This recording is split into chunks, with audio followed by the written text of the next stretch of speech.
Hi, Patrick here from Have Cheetah Will View, and as always, running a tad bit late. Uh, this is my day two Wild Eye week, and I will catch up. My third one is halfway watched, and I'll put it up after the after 8 questions with tonight. So for day two, we started off day one strong with Wolf House. Um, oh yeah, I should do all the precursor too. So this is Wild Eye Week presented by Bronco Juggalo Talks Movies, and we are celebrating all things Wild Eye releasing. Um, so this is day two of my a week's worth of reviews of Wild Eye movies. The Cheetah and I started off strong with Wolf House. Really good movie, a lot of fun. Highly recommend. So imagine we were rolling when we saw Impact Event. I mean, look at that badass cover. Michael Berryman all armored up. He's got more weapons on him than a combat squad. So this has Margaret O'Brien, Michael Berryman, Richard Grieco, and Vernon Wells in it, right? I mean, come on, solid B entertainment. You know, Michael Berryman as a lead. Take my money.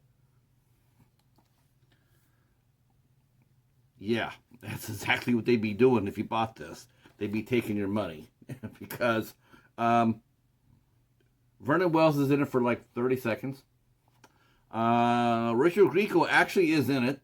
He actually is pretty good in this. He's not seen very much, but he's in the whole movie. He has scenes.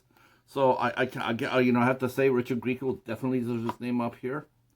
Michael Berryman, nothing like this. Not even close. He's in one scene, and he's done. One of those typical indie horror films that does that. You know, gets an icon in there, shoots a little scene, pays him his rate, and then kicks his name on the DVD box, and hope that you'll buy it. And then he's in there for one scene. Not a good look. I hate it when they do this. It's terrible. So the story basically is the Roberts meteor's coming to Earth, and it looks like there's going to be a worldwide extinction event. And there's a group of 5 people that are going to hang out in a bomb shelter, a farmhouse turned bomb shelter. Okay. Wow, where do we begin with this? So, I guess as I go on, I guess I should tell you about the 5 people. At first, this plays off like a comedy, almost like a horror comedy. It sort of plays it off. And then the event happens, and it's not quite as bad as they're predicting. It's not going to be the end of the world for everybody, but it does mess up the world pretty bad. So we have our 5 people in the bomb shelter, and 2 are Wendy and Ida, and they're not very smart at all. They're just, that's why I thought this was going to be a horror comedy, because their characters were just completely, just shallowly written and play for laughs. But they came to this event after everybody told, the whole world's going to hell. They're trying to find supplies and everything else. And these guys are all getting ready to lock themselves down, and they figure out they haven't brought anything. They didn't contribute. So they decide at the last minute to go to the store to get some stuff. It's the last day of the planet, and you're going to go to your local Walmart to pick up a few things for the campfire. Like I said, if it had been played broadly for laughs, Impact Event would have been a lot of fun. It really would have. It could have been really, really fun. But they actually are trying to take it serious. And that's just wrong. Wrong. So they end up killing Ida because she's threatening to go out the door. For one thing, the bomb shelter that they're talking about, the leader, he's talking about how they have all this shelter all geared up.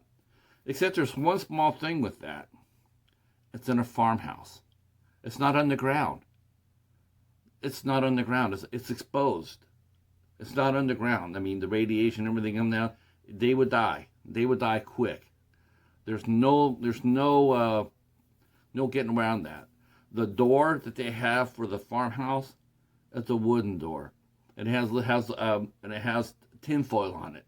Now I can understand being no budget and everything else, but come on, you got to try a little harder than that. I mean, you could have put up like some sheet metal on the door to make it look like it was a strong steel door or something like that. But it's a regular wooden door. Well, anyway, their Wendy gets killed, and her parents get killed because they went to the store the last day of Earth.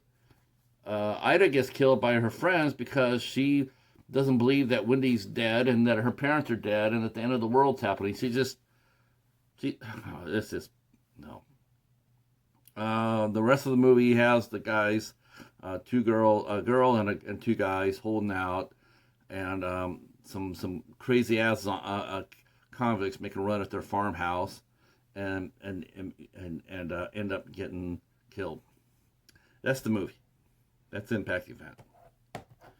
This was not good, at all on any level. I'm not being harsh about it. I'm really not. I like to try to find some positive in it. And the only positive I actually saw in this was Richard Grieco's character. He basically just sat there behind a walkie-talkie and talked. But I liked his look. I liked how he conducted himself during that. But he really looked like a survivor. He looked like a prepper. How he can conduct himself. Richard Grieco was actually pretty good in this. I wish he would have had more action. If he would have been out there more action, this could have been elevated from an F to a D, you know. But as it is, it's still an F. Mainly because of what they always do. They always put horror icons.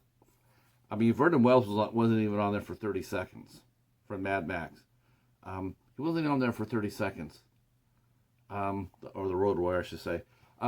He wasn't on there for 30 seconds.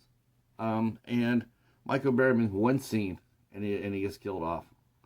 It's just, I just can't stand that stuff. It's like, put them in the movie. If you can have their name up here, put them in the movie. Give them something to do. Don't just sell the name for one scene. Anytime you do that, your movie's already going to get shit on, at least from us. So, Impact Event, more like impacted in the bowels event, because this was like full of shit. All right, that's it. That's day 2 of Wild Eye. I can promise you this: the next movie that we're reviewing, it's a keeper. So we're gonna go back up. We're gonna go two good movies, one bad movie. But I can tell you the next movie we're reviewing. Well, 35 minutes into it, I'm loving it. All right, that's it for us. We will see you a little bit later on tonight for the 8 Questions with Ruth Hill. If you liked what you saw, please give us a sub. For some reason, now we're back down to 60 in our drive for 5. Quick congratulations to my friend Steven, who passed 400. He and I are racing to 500. So if you, I'll leave his description down below. I'll leave his link down below. If you haven't subbed to the HorrorFreak 85, please do. All right, that's it for us.